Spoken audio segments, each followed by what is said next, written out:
it's going to be hard for you to be able to say, I got enough faith that I'll withstand this trial. All right. And I know that God's going to bring me out on the other side. But Joseph, and the text clearly indicates, had a faith and a belief in God that no matter what my situation, I'm just going to keep trusting in him. And because he had a bright side, he had some joy while being locked up in jail, others could recognize it, others could see it, and they placed him in charge of the whole jail and knew that things would be well. They're not going to put no bitter man in charge. They're not going to put a bitter woman in charge. And you may say, well, Red, that's nice, but how does this relate? Well,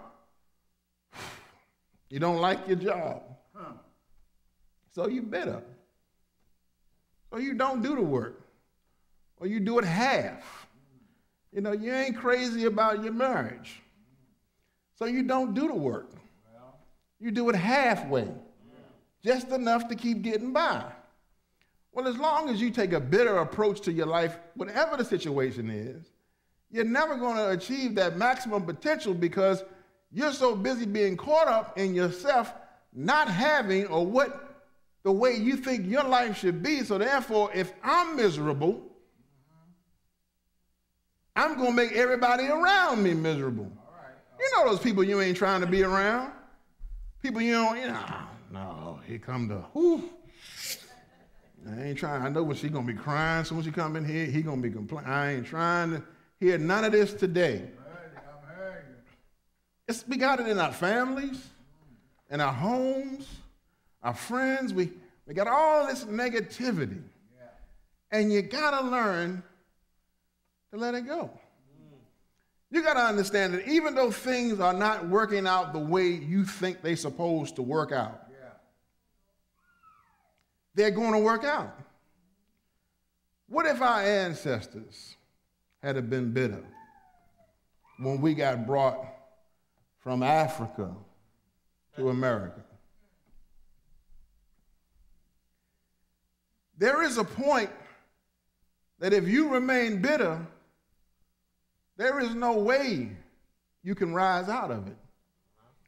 But because they had enough faith in God, and because they gathered together and really leaned on one another, they were able to pull themselves out of some desperate times and some real hard circumstances.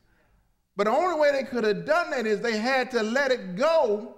Because you got to understand, you may be mad. There may be some folks who are mad.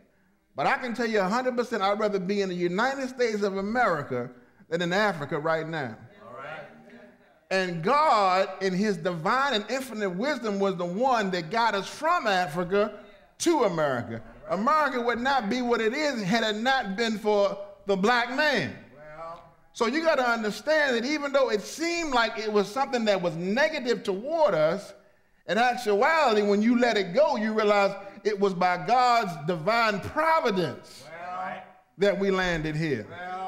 You may not understand or like the method, but it was God who made sure we were here.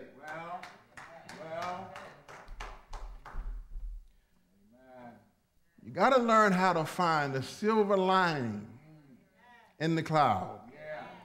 And Joseph always knew how to find the silver lining.